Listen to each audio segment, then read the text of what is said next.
penyebab IHSG turun, kalian boleh cari reason-reasonnya. I don't think so ada reason yang kuat yang mengharuskan IHSG mundur. Tapi kalau seandainya dari sisi fundamental dan makro ya. Tapi kalau kita lihat dari teknikalnya, ya memang harus turun dulu. Nah, saya udah coba cari mengenai fundamental dan kondisi ekonomi kita yang ada ya. Nggak ada yang mengharuskan IHSG turun. Bahkan ya, kemarin Hang Seng rally 4%. Nah, kita libur sayangnya. Dan hari ini ngerespon market tuh biasa aja sebenarnya. Nah, kalau dilihat dengan Hang Seng yang rally 4%, harusnya kan at least kita ada trigger. Nah, jadi memang ya seperti itulah market. Sometimes nurut TA, sometimes enggak. TA juga nggak bisa diagungkan, fundamental juga nggak bisa diagungkan. Tapi satu hal yang pasti adalah semua yang kita lakuin itu dasarnya adalah fundamental. Kalian mesti ingat itu. Nah, gini, ini IHSG. Jadi semenjak dia nyentuh level MA200, dia nggak bisa tembus. Kemudian ngebuat satu shoulder kecil di sini. Dan kabar baiknya ya, kabar baiknya penurunan IHSG sebesar panah ini itu targetnya udah capai atau hampir capai. Jadi boleh dikatakan posisi IHSG saat ini itu mendekati bottom. Nah, ini merah. Sementara potensi rally-nya itu di sini. Let's say kita buat warna hijau. Nah, seperti inilah potensi yang kemungkinan terjadi di IHSG. Kalau dia koreksi, koreksinya sih itu udah nggak jauh-jauh lagi. Maksimal ya ke last low inilah, yaitu di 6 berapa ini? 6542. Ya, di kurang lebih 6.550-an maksimal koreksi IHSG. Masih bisa koreksi nggak? Di view saya, iya. Kenapa? Nah, hammer yang ada di IHSG kemarin itu harus diakuin terjadi karena saham Gotoh yang closingnya arah. Lalu kenapa ARB? Ini saya ada jelasin juga. Semua pada nggak percaya kalau hari ini ARB. Ya, saya sendiri nggak bilang hari ini ARB, tapi Gotoh memang ada potensi punya seller kalau pergerakannya seperti ini. Ini bukannya aman, ini bukannya bullish ya, ini bukannya baru bozu, ini bukannya hammer, ini bukannya pertanda reversal atau pertanda kekuatan yang kuat. Nah, ini perlu sedikit digarisbawahi bahwa terbentuknya candle itu kita harus lihat juga proses terbentuknya seperti apa. Seperti yang ada di story saya kemarin, hari ini boleh kalian coba cek lagi, masih ada mestinya. Saya bandingkan candle ICBP dengan SMRA. Sama-sama hammer, sama-sama bullish, sama-sama close-nya di atas. Tapi perbedaan kekuatannya tuh duanya beda. Saya buat story itu kemarin. Nah, saya bahas bahwa SMRA punya potensi rejection yang lebih kuat. Potensi reversal yang lebih kuat dibanding dengan ICBP. ICBP ada potensi opennya minus 2%. Dan yang terjadi hari ini adalah ICBP minus 2% atau 1%-an. Meskipun close hammer ini cakep ya, masih oke. Sementara SMRA itu di close dengan plus 6 atau 7%, saya lupa. Dengan broksum yang bagus dan juga candle reversal yang menembus resisten. Alasannya kenapa? Nah, saya mau kasih lihat dulu. Ini contoh ya. Coba kita lihat. Bukan. Stop bit. Mari kita lihat. Jangan Gotoh. Apa ya? Nah, Bevin deh. Kita lihat Bevin. Nah, ini bid dan over Bevin. Jadi di 1335 itu ada 20 lot yang ngantri mau beli. Di 1340 ada 3.700 yang mau jual. Jadi ini semua yang mau jual, ini semua yang mau beli. Oke.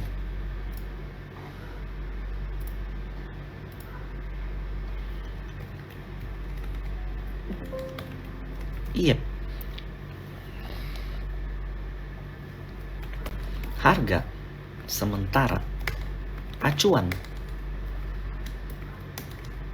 Harga sementara pada saat pre-close.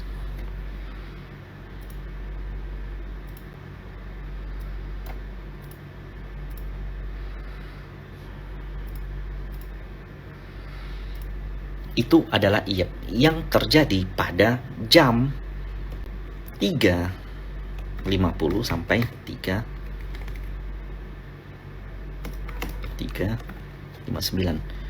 Kalian pernah nggak lagi trading ya, Kalian lagi ngeliat bid, lagi ngeliat over, lalu tiba-tiba jam segini bid dan over hilang semua. Pernah nggak? Jadi angka-angka yang ada di sini, yang lagi trading enak-enak nih, tiba-tiba hilang semua, close blank gitu. Pernah nggak ngeliat hal seperti itu? Nah, itu blank, momen blank itu namanya pre-close. Dan momen blank itu terjadi di jam 3.50 sampai 3.59. Ini cukup penting nih, karena dasar banyak banget yang nanya sama saya. Nah, harga IEP lihatnya di mana nih? Contoh, ini doit. Ya, kalian lagi lihat bid dan over nih, tiba-tiba hilang. Nah, kalau tiba-tiba hilang, artinya itu udah memasuki jam 3.50 sampai 3.59. Nah, untuk mengetahui harganya di mana saat itu, karena kan bid dan over hilang, yang perlu kalian lihat adalah ini. IEP. Indikatif apa price gitu, saya lupa. Nih indikatif equilibrium price. Nah, di 318. Jadi angka ini tuh bakal berubah-berubah. Gimana cara buatnya? Kalian bisa kok setting. Contoh ya. Ini harga 200 202. Ini bid ya, 198, 196, 194. Kemudian di sini di closing 202, 204, 206, 208. Sekali lagi ya, ini penting. Di sini ada 10 lot, di sini ada 20 lot, di sini ada 30 lot, di sini ada 10 lot. Ini namanya bid.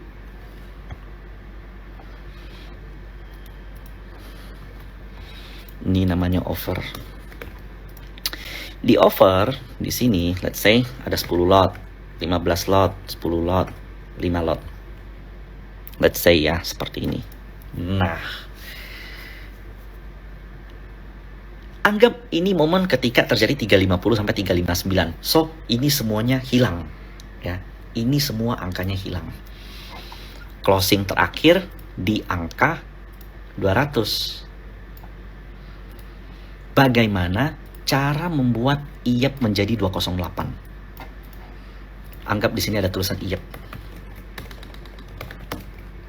200.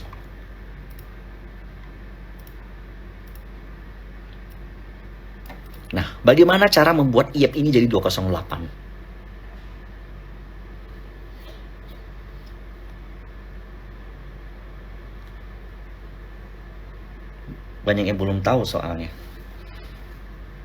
Iya benar, di HK semua. Bagaimana, berapa jumlah yang harus di HK? Jumlah yang harus di HK biar bisa close 208 adalah minimal 10 tambah 15 tambah 10, 35 lot. Jadi ya kalau kalian beli 40 lot di closing HK 40 lot sampai 208, maka IEP ini akan berubah jadi 208. Oke? Kalau seandainya kalian HK cuma 20 lot, IEP-nya bakal berapa? Saya mau tahu dulu nih. Kalian HK cuma 20 lot. 20 lot. IEP-nya bakal close di berapa kalau seperti ini? Kalian HK 20 lot. IEP-nya bakal di angka berapa? 202 salah. 204 betul. Bakal close di 204. Kalau kalian HK 20 lot. Karena di sini kan ada 10 lot. Kalau kalian HK 20 lot, yang ini laku, di sini kan total udah ada 25 lot. Kalian HK cuma 20 lot, jadi IEP-nya bakal 204. Kalau kalian membuat 206, tambah lagi lah 10 lot lagi, maka akan jadi 206. Nah, bayangkan ya, bayangkan Goto ya, yang dari plus 0%, plus 1%, tiba-tiba plus 35%. Apa yang dilakukan apa yang terjadi sama harga Goto? Jawabannya adalah ada yang melakukan aksi HK semua offer yang ada di sini hingga ke harga mentok, yaitu harga ARA. Kenapa ini dilakukan? Karena ya, saat itu ada MSCI rebalancing yang terjadi di hari terakhir 31 Mei, yang itu akan ada flow foreign yang masuk ke dalam Goto di harga terakhir. harga terakhir pre-close itu karena IEP-nya di close di ARA, maka mau nggak mau belinya di ARA. Nah, kenapa ini dilakukan? Contoh, seandainya untuk angkat Goto perlu 10 juta lot, tapi foreign flow yang bakal masuk adalah 30 juta lot. Cuan nggak kira-kira yang ngelakuin aksi ini? Saya HK sampai ARA, IEP close di ARA, saya jadi punya barang nih 10 juta lot. Tapi setelah 10 juta lot, karena kita tahu itu ada MSCI rebalancing di hari terakhir, masuklah foreign 30 juta lot.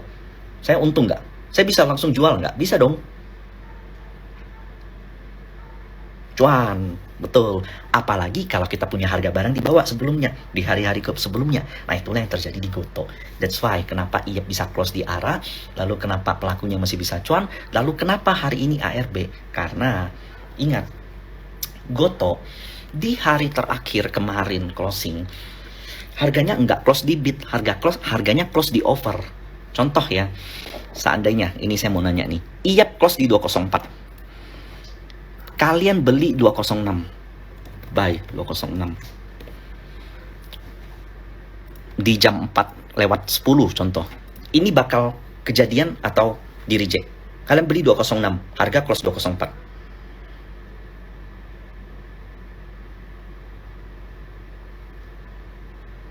Beda, kalau BEPS itu terus terang saya nggak ngerti kenapa bisa. Karena dari media juga, Bursa Efek juga bilang dia nggak ngerti, mereka juga masih mengkaji kan.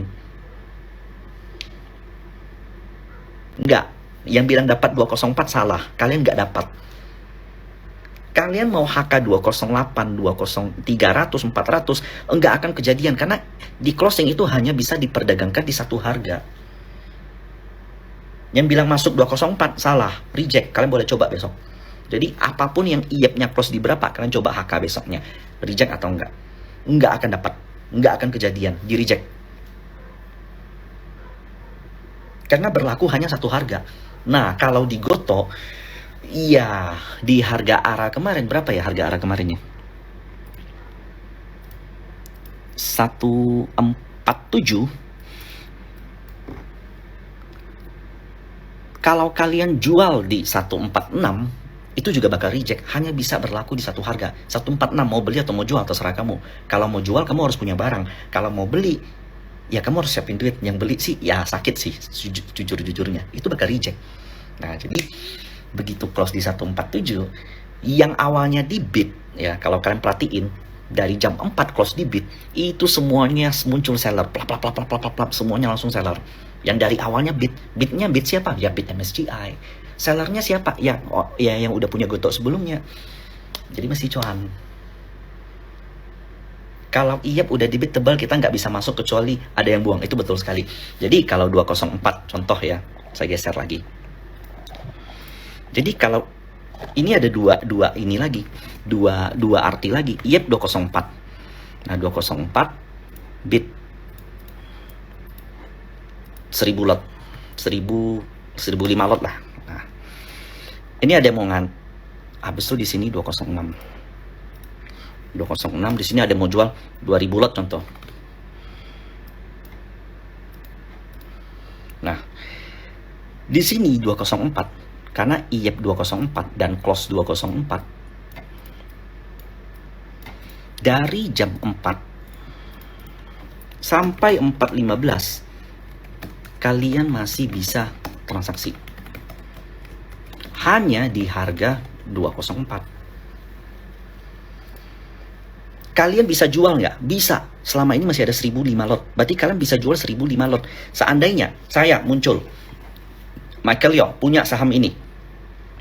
Karena bidnya 1005, saya jual 1010. Apa yang bakal terjadi? Di reject, laku, atau gimana? Kalau saya jual 1010 lot, apa yang bakal terjadi? 202 jual, reject. Hanya berlaku 204.